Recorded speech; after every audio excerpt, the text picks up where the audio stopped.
दोस्तों, आपके अपने चैनल स्टडी विद अमित में आपका स्वागत है। आज हम साइंस के एक छोटे से टॉपिक पीएच वैल्यू के बारे में चर्चा करेंगे। पीएच वैल्यू क्या होता है? सर्वप्रथम पीएच वैल्यू एक संख्या होती है जो पदार्थों की अम्लता व क्षारीयता को प्रदर्शित करती है। इसका मान हाइड्रोजन आयन के सांद्रण के लघुगणक के बराबर होता है।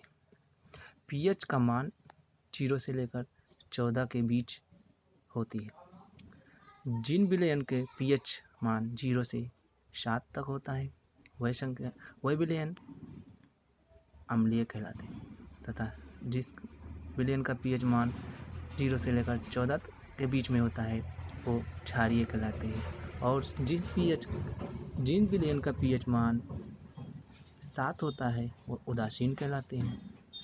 ये तो हुई पीएच के बारे में कुछ महत्वपूर्ण जानकारी। पीएच वैल्यू की खोज सर्वप्रथम सॉरेनसन नामक वैज्ञानिक ने की। पीएच वैल्यू का full form potential of hydrogen होता है।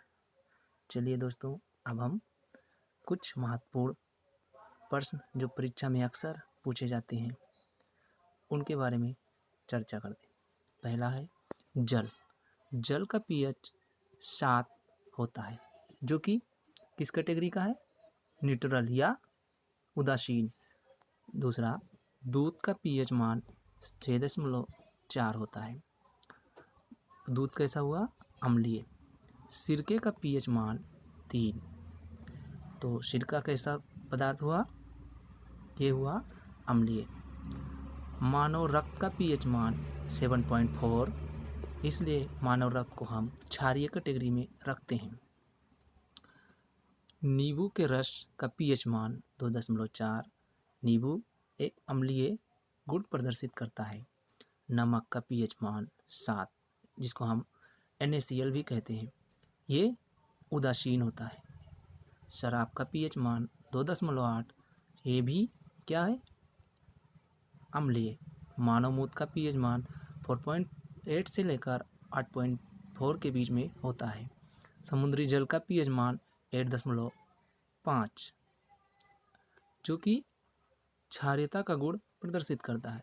आंसू का पीएच मान 7.4, ये भी 7 से ऊपर है, इसलिए ये भी क्षारीयता का गुण प्रदर्शित करता है। मानव लार का पीएच मान 6.5 से लेकर 7.5 के बीच में होता है। कुछ अन्य पदार्थ जो रासायनिक पदार्थ हैं उनके पीएच वैल्यू क्या होते हैं? जैसे कि हाइड्रोक्लोरिक एसिड, इसका पीएच वैल्यू 0 होता है। बैटरी में जो एसिड डालते हैं जिसको हम H2SO4 कहते हैं, उसका पीएच मान 1.4 होता है। इससे हमें प्रतीत होता है कि ये अम्लीय है। सेब या सोडा का पीएच मान 3 होता है। अचार का पीएच मान 3.5 से लेकर 3.9 के बीच में होता है। टमाटर का पीएच मान 4.5 होता है। केले का पीएच मान 4.5 से लेकर 5.2 के बीच में होता है। रोटी का पीएच मान जो हम अपने दैनिक जीवन में प्रयोग करते हैं डेली, रोटी का पीएच मान 5.3 से लेकर 5.8 के बीच में होता है। इससे हमें पता चलता है कि रोटी भी हमारी अम्लीय होती है। लाल मांस का पीएच मान 5.4 से लेकर 6.2 के बीच में होता है।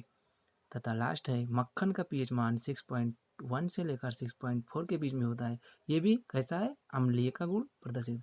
धन्यवाद दोस्तों, आप हमारे चैनल को लाइक एंड सब्सक्राइब करना और अपने दोस्तों के बीच में शेयर करना ना भूलें।